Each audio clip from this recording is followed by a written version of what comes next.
The reasons behind AMC's return, the theft of the AMC acquisition, a new dark port record, and many other topics are talked about in today's movie.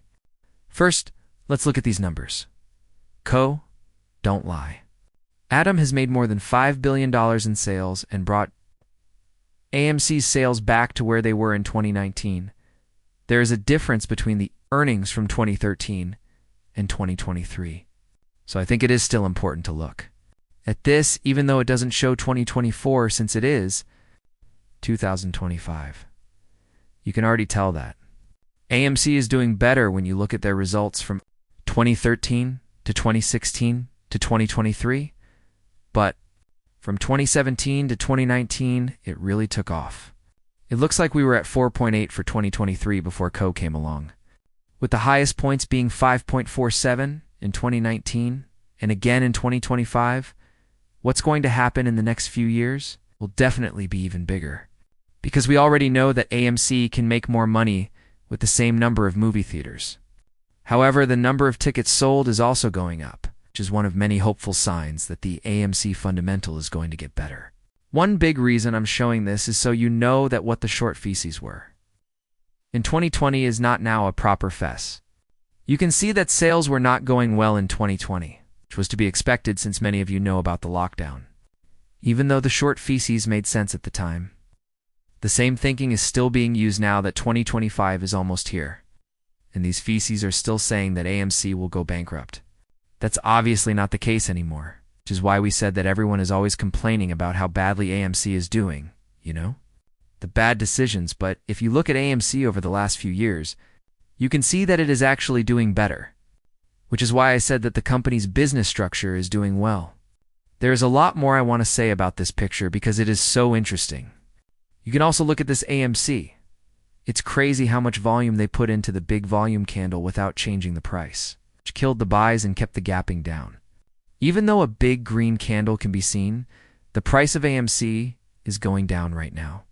I've seen this post somewhere else too, and the candle was red in that shot. When the price is going down, this is how it should look. When the price is going up, the number candle should be green by itself. It doesn't work the other way around though, unless there was a mistake with the graphics. But there's a difference between what we see for AMC when there are buys and when there are sells. When there are a lot of buys, the price of AMC doesn't change. But when you get even a few sells, which is obviously a lot, you see an even bigger swing. Because of this, I want to talk about this and go into more depth. Sometimes the price doesn't change much, even though there is a big green candle for AMC in terms of volume. Normal conditions shouldn't allow that to happen, but AMC can make it happen for a number of reasons. The first reason is that they want to hide the buy pressure, which comes from the fact that AMC is always being bought.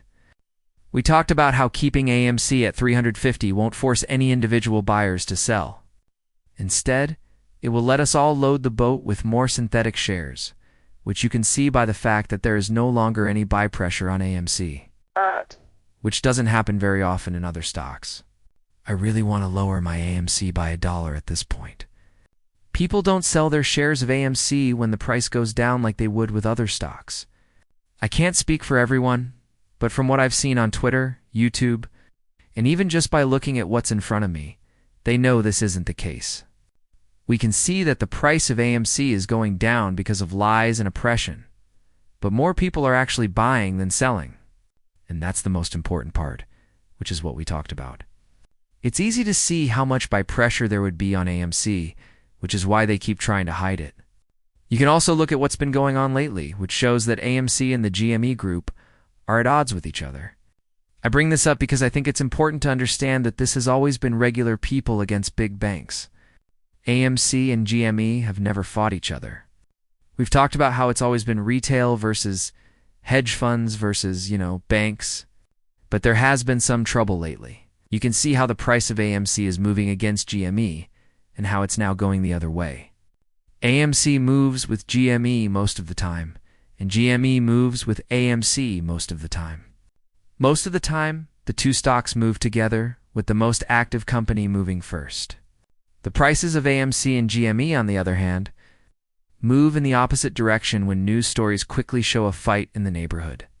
As I already said, They are constantly watching the community and want to naturally cause more strife, which is why I think this is the case. The one that squeezes first will get squeezed too, because I've always said that. It could be that AMC squeezes first, then GME, or it could be that GME squeezes first, and AMC. The important thing is that both are putting pressure on the hedge funds. We stop putting that much pressure on you, though. When you start a fight, make everyone argue, and shift the attention from the institutions to shopping. Why do they want that? Because in the end, you guys need to know who will pay the price. The hedge funds will be the banks out there. The hedge funds have always paid, which is why they want to make things worse between the groups. It won't be the small investors. It won't be either if GME squeezes AMC investors or if AMC investors squeeze GME investors. It's also clear that the trades are being taken away.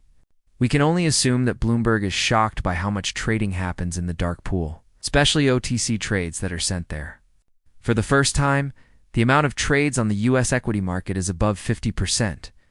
The fact that there is more dopo trading is a strange coincidence and worth looking into, because banks and short sellers are trying to keep the market from being transparent by fighting against more and more margin rules. Keep in mind that dopo trade is meant to help the institutions, so the fact that it's happening right now is very strange and interesting. Look at what we talked about earlier about the drop in price and how JP Morgan will only accept limit orders based on the due pools to keep them off the lit markets.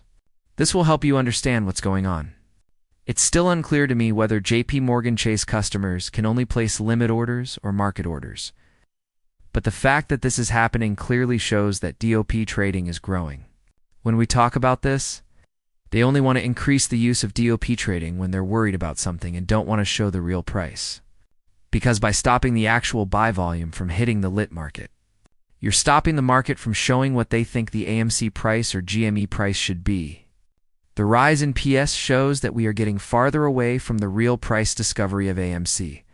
This is because investors and the market want to represent the price of AMC and GME.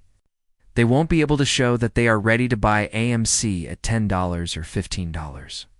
If we can't get enough people to buy at those prices. Because of this, DPO trade is going up, and we can see that about 1 million GME buy orders were held via DPL. We've always said that this fight is against the hedge fund, not each other. Thanks for your time, and I look forward to seeing you all soon.